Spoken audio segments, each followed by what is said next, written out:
Okay, we're recording. All right. Welcome, everyone. My name is Caroline Colas. I'm the Senior Director of Health and Wellness at the Marlene Meyerson JCC Manhattan. Thank you for joining us for our Lunch and Learn series, a partnership with the Whole Being Institute. Today, I'm talking, as I have been every Monday since COVID started, with Megan McDonough, the CEO and founder of the Whole Being Institute. In a previous session, Megan actually was able to interview Dr. Barbara Fredrickson, the leading researcher in positive emotions. Today, she's going to dive into Fredrickson's practice of positivity resonance, that feeling of being connected to one another. We will use a tool called 36 questions based on the psychologist Arthur Aaron's study and made popular by an article in the New York Times Modern Love section that showed how a series of personal questions helps to build intimacy between strangers. We'll shake it up a bit in this session, practicing in pairs to explore the power of positivity resonance around those questions. Welcome to the call, Megan. How are you? Very good, my friend Caroline. How are you today? Good. We were just discussing, you and I, like what one good thing happened today. And that was a lot of fun because looking for the good is one of the ways to increase positivity resonance, isn't it? That's right. And I saw Charmaine said that she joined afterwards. Medicinal plants. How great is that? People went for a walk, enjoyed outside. And I agree, Nancy. Caroline, some reason your audio keeps going in and out a little bit. So okay. a note All right. Well, thank that. you for telling me. Is it a little better now? Yes, it seems to be right. Yes, thank you. Okay. So why don't we get settled? How does that sound? I see some people are joining us, and as we let people join us, I'm just going to, hello, Judy. Nice to see you, Josephine, and familiar names and faces. So let us do as we always do, which is to first get centered before we go and move and do anything. And Kat, yes, sunshine, biking, and rest. That's a must do. So I invite you to take a nice deep breath in. Big exhale.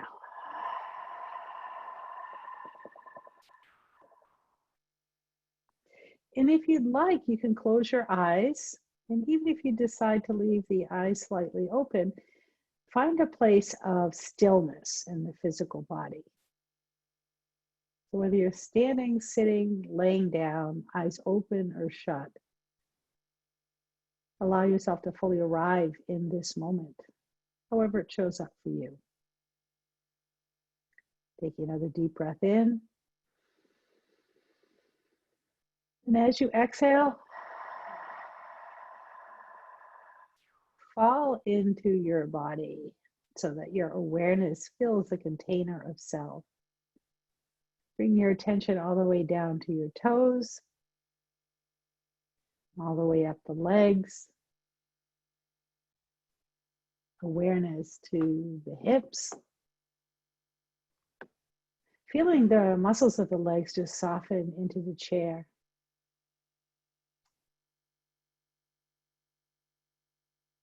Feeling the length of your spine lifting right up through the crown of the head.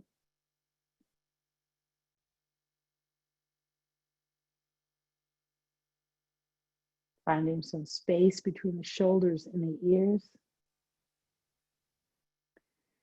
And feel the volume of your arms all the way down to the fingertips.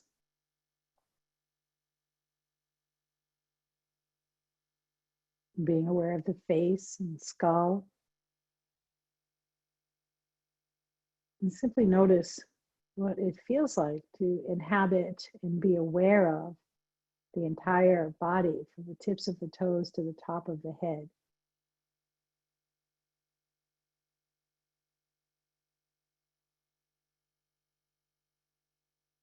Noticing the place that your body displaces from space around you.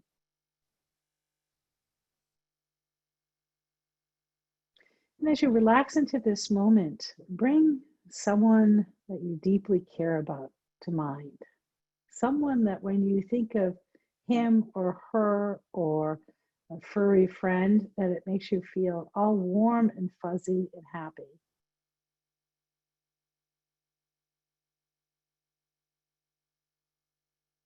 Noticing the feelings of really being connected.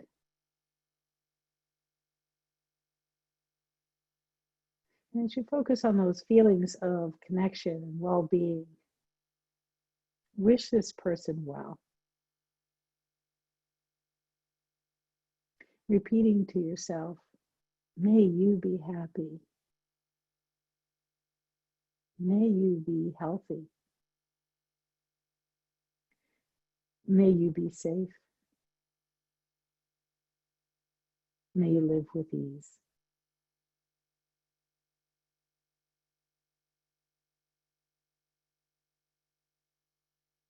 And because you also want to include yourself in these well wishes, let's say that same towards ourselves. May I be happy. May I be healthy. May I be safe.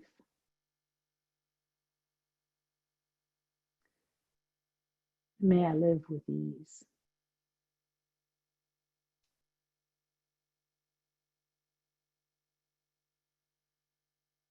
And holding this space, this group in your heart, opening your eyes and finding someone in this session that you can look at and wish well.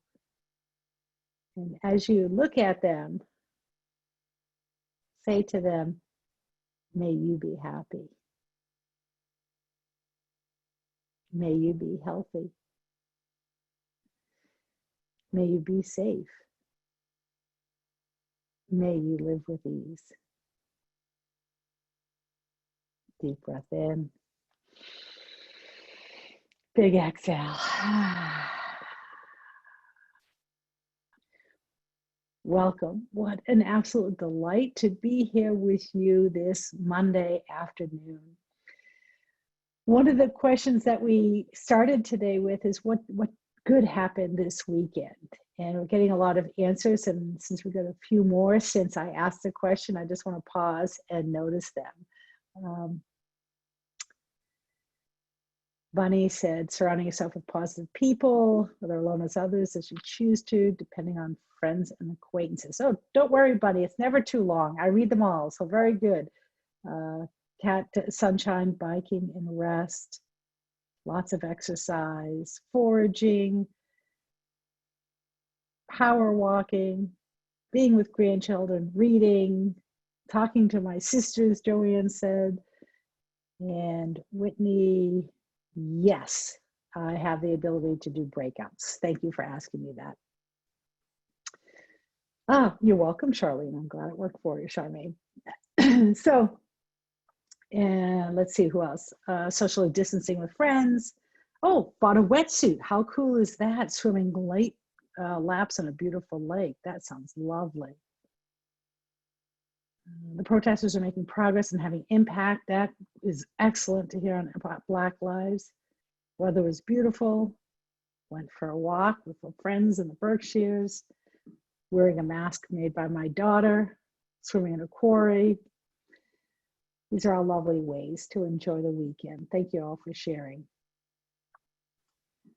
I want to give you a basis for today's conversation. You know, as we look at the arc of the trajectory of what we've seen unfold over the last couple of months, from the isolation of COVID to us starting this process of the webinar so that we could give tools that could help people, to reopening the country, and what does that connection look like in that particular time, for the protesters and the marchers and all of us involved in the social unrest.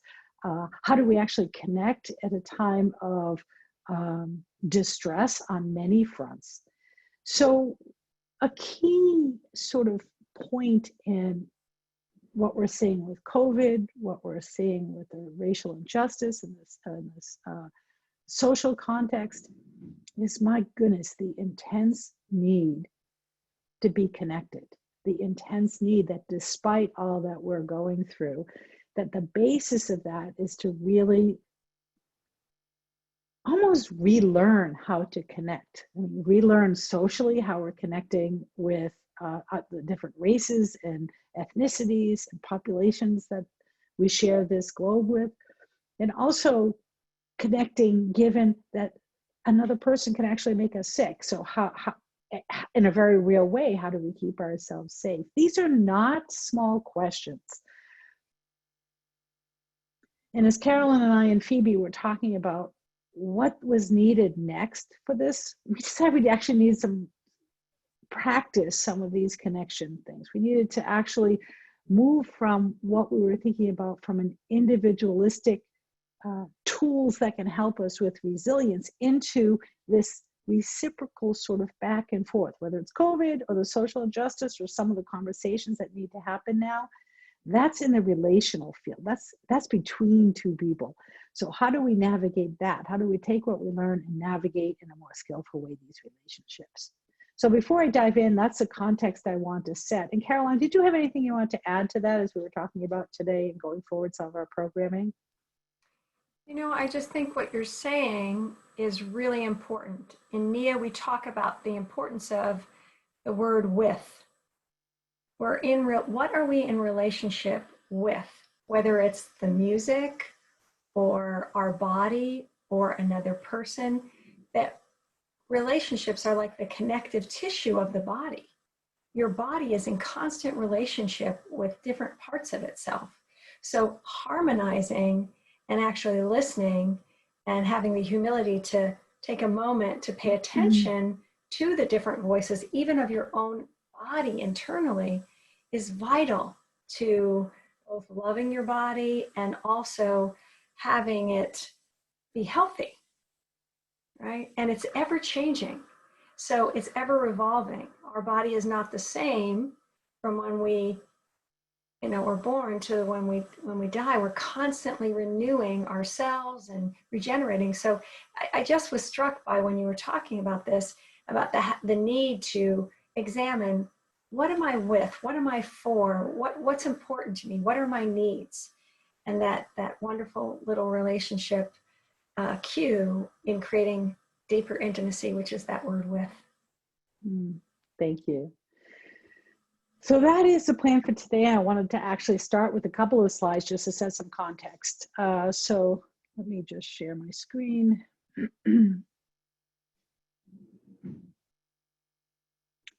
So with that sense of connection, one of the things that we can first do is say, what are the social interactions I'm having at present? And these can be virtual too. So I'm not saying you have to be out, picking up your mail and having an interaction with the postmistress. It could be online Zoom with your grandchildren, reading them a book, which I know one of you said you did this past weekend.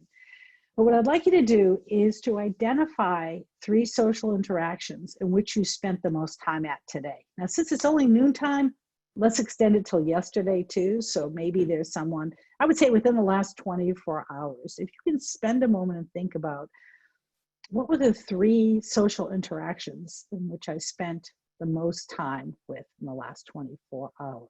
So let's just take 1 minute and write down those 3 social interactions.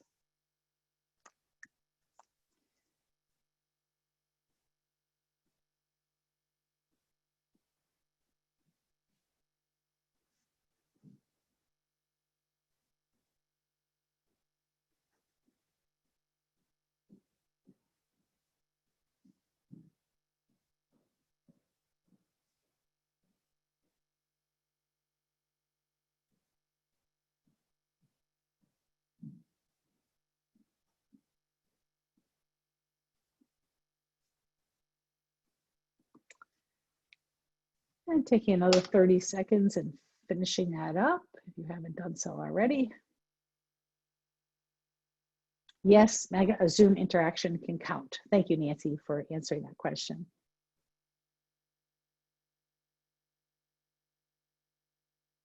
Pamela, that's an interesting question. Why don't you write that down as one of the interactions and see what comes out of it? Because it's step 2 for this, okay?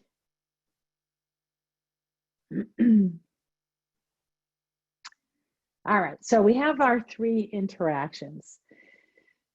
Then let's rate those interactions on these 2 scales. 1, during these social interactions, I felt in tune with the person or people around me. You want to rate that from 1 to 7. 7 is very true, I would have felt in tune, and 1 being not at all. It was just transactional. I really wasn't in tune with them. And then the second question for each one of those experiences is, during these social interactions, I felt close to the person and people. So in other words, you might not have felt in tune, but you felt close to them. Like you weren't resonating. It wasn't this big, deep thing, but it was, I felt close to the people next to me. Rate that from 1 to 7.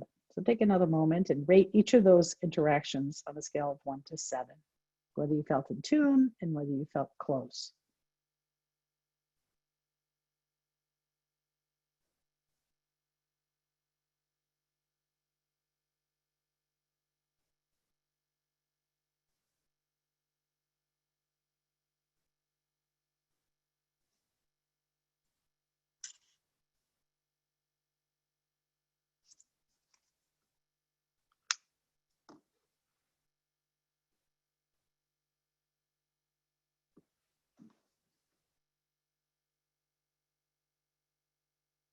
Taking the next 10 seconds and jotting down some numbers there.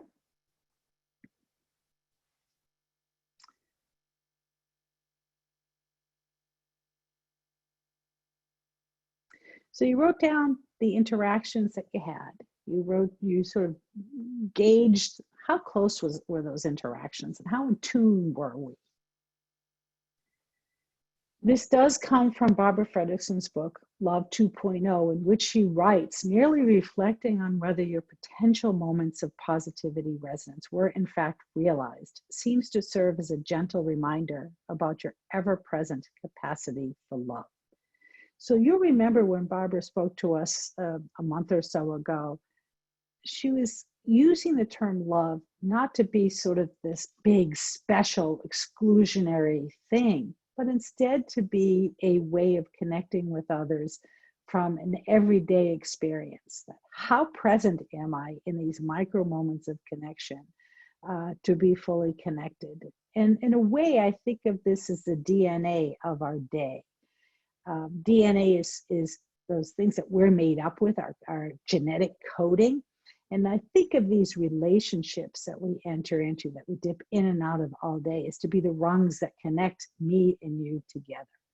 And our ability to actually connect the rungs of that relationship together is skill-based. Like a lot of times we meet people and we say, oh, I was so in tune with that person, or really connected, thinking that the onus or the responsibility for that connection is some sort of special magic that happens, leaves us feeling like the ability to connect is with an outside force. And that's not at all true. We hold for ourselves the ability to build the skill of connection more deeply. And so what I wanted to actually think about is 2 things. One, Barbara in her book talks about loving kindness meditation. We started with a loving kindness meditation because it's a way of priming the pump for solid relationships, wishing another well. And Barbara's book goes into great detail about how the loving kindness meditation impacts our nervous system, builds the capacity for stronger micro moments of connections. So that's why we started. That's one tool. The other tool that I want to go over with today is this thing called 36 questions. This was actually something that the psychologist Arthur Aaron from Stony Brook did, where he was wondering, is there a way that we can approach a self-disclosure and perhaps some vulnerabilities through sometimes fun and easy questions?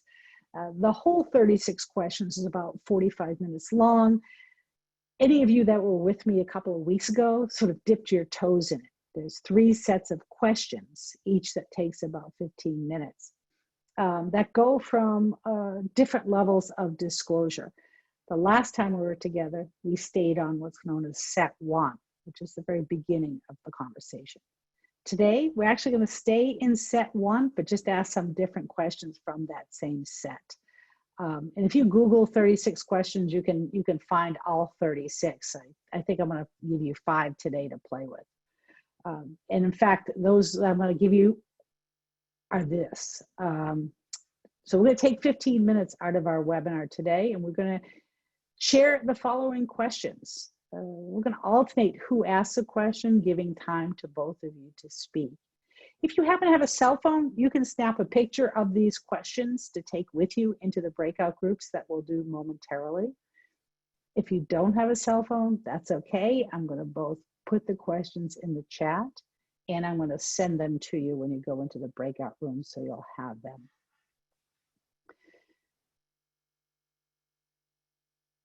Just like loving kindness meditation primes the pump for thinking about how we approach another, asking questions like this and then just having each other have a chance to talk is a way of connecting, a way of looking another in the eye, hearing what they have to say.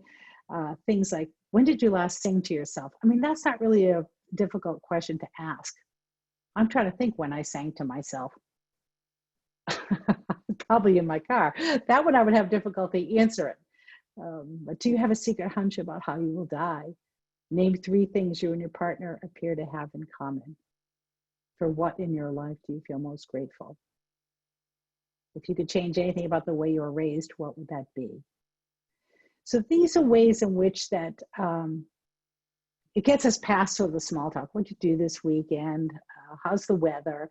And just getting into fun conversations. And you don't have to answer any of them. Actually, part of the thing about being in a relationship is answering what feels comfortable and to the extent that you would like. This isn't something you have to do. It's something that we're experimenting with. So those were the questions, and I'm going to do this and just write them down here. And while I'm typing this into chat, does anybody have any questions about what we're going to do? Because we're going to take 15 minutes and do this.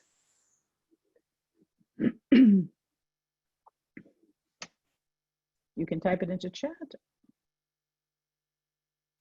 Yes.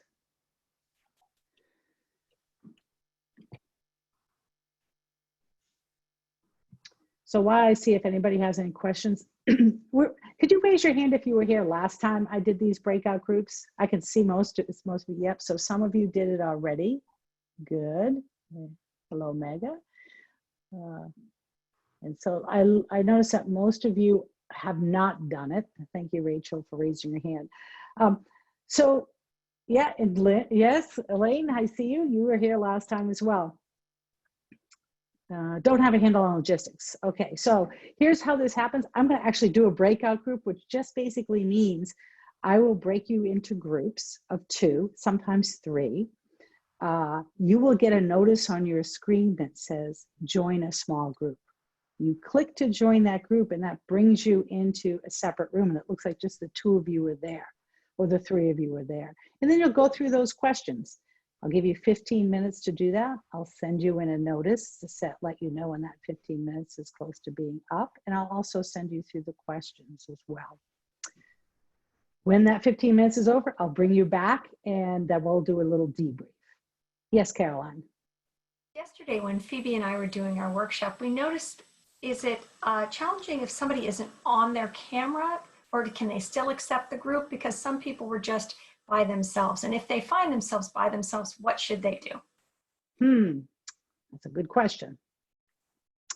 Come back into this main room, leave your breakout room, and I will reassign you. Great. Why don't we do this? We'll do a test first. We'll get into the small group, and then we'll come back together and see if it worked for everybody. Oh, that's fun. Don't dive into your questions yet. Say, hi, I'm Megan, and then I'll probably pull you back out again just to make sure everybody's set. So let me set up some breakout rooms first. Yeah, you can make a shape with each other.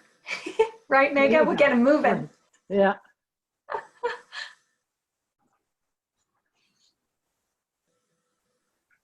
All right. Oh, that's a great question. Shall we leave the meeting if we don't want to join a group? Yeah, you can, the question is, should I join can you say that again? Shall I leave the Shall we meeting? leave the meeting if we don't want to join a group? Yeah, we're going to be doing this for the next 15 minutes. So if you know, listen, I don't want to do small groups, just log off and come back in 15 minutes. And then you'll come back to this main waiting room. So come back at quarter of, if you'd like to do it that way. All right, let's give it a try. And then I'm going to bring you back in 2 minutes. This is just a little test. So you can go in, say hi, and then off you go.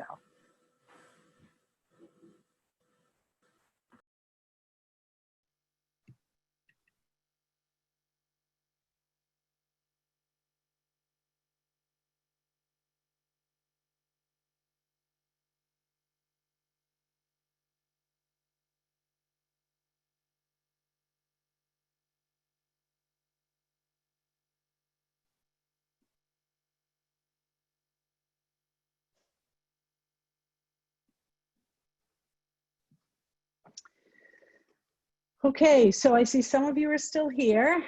Did you not get the notice to go into a small group?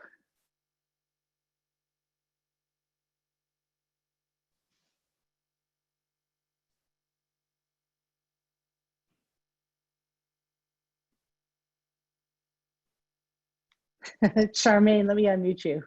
I can see you trying to say something. Yeah, it worked for us. I was with one other woman, Lisa, and we were fine. We said hi and bye. All right, well, I'm going to bring the groups back. So let me just Okay. close all the rooms and see how everybody else is doing. Cool.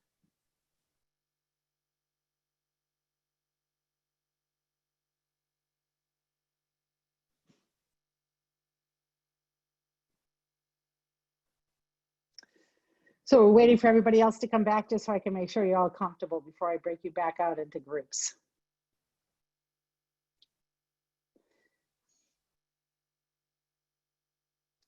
And those groups will close in 30 seconds, so I know. While we're waiting for folks to join us, anybody have any questions? Give me the thumbs up if that worked for you. Judy, you had a question? Oops, wait a minute, Judy. Hi, I was in group 9 by myself. We got along. All right, I will change that for you. Thank you, Judy. Thanks, Megan. You're welcome.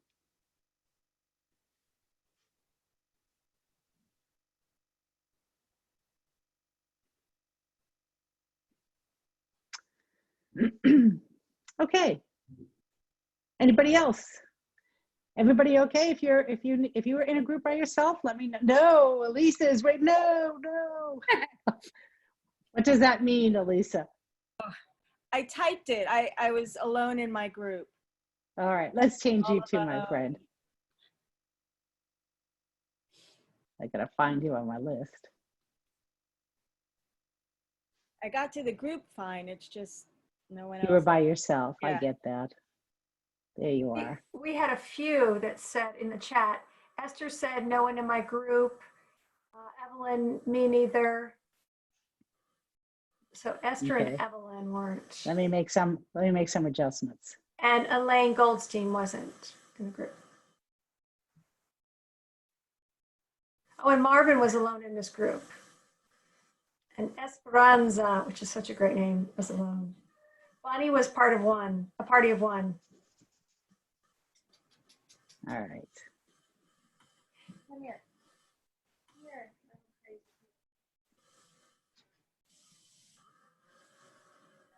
I tell you what I'm going to do. I'm going to start breaking out groups so that you guys go in there and chat, because there's too much in the chat for me to process and do at the same time. So I'm going to go ahead and get started and do the breakout groups. If you know you had problems with the last breakout group, you can try and go in, and if you're alone, come back here and I'll reassign you to a different group. Does that sound good? And also what I want to do is just take a copy of my notes so I know what to give you guys. All right, let's see what happens.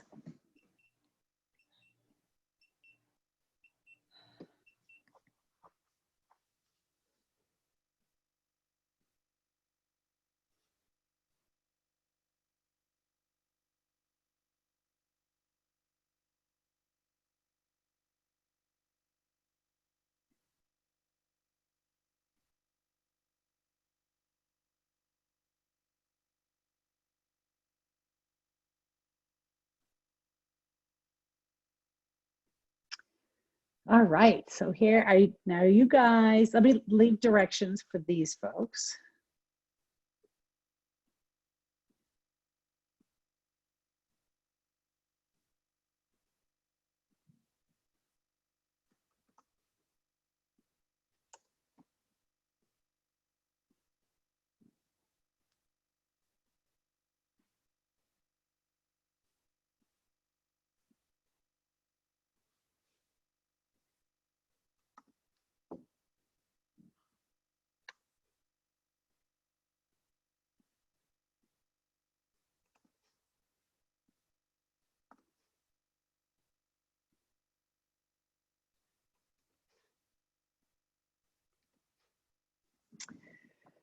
All right, so let's see if we can unmute you guys.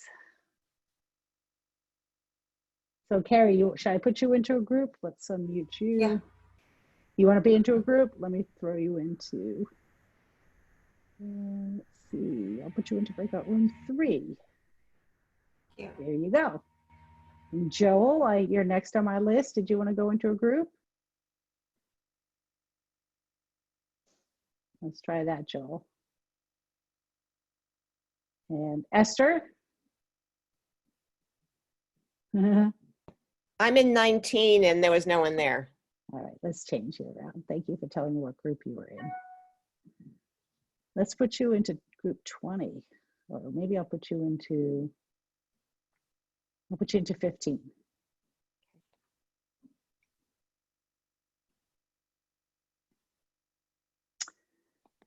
All right, Evelyn.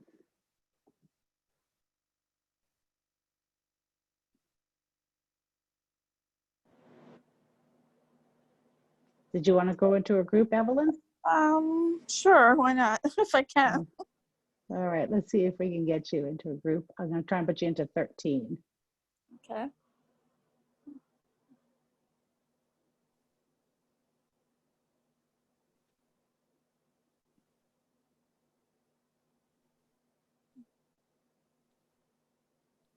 And if anybody else wants to join, let me know by unmuting yourself or typing into the chat. Well, Lisa, let's see. I'll see where you're at.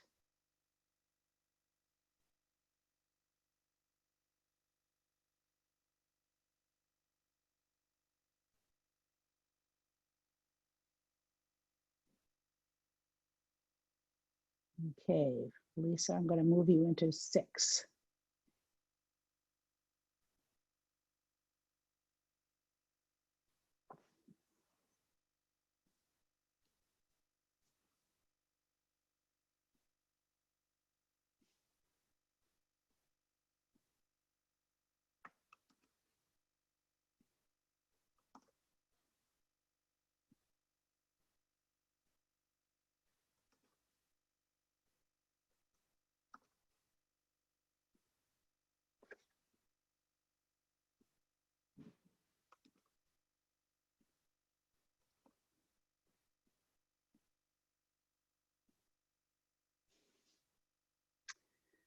Did I move you yet? I did move you. I sent you a note for Lisa to be moved.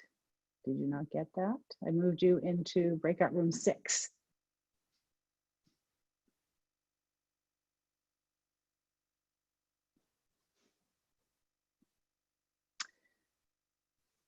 Let me just see. So for those of you who are still here, I wonder if I can unmute you all. I'm going to pause.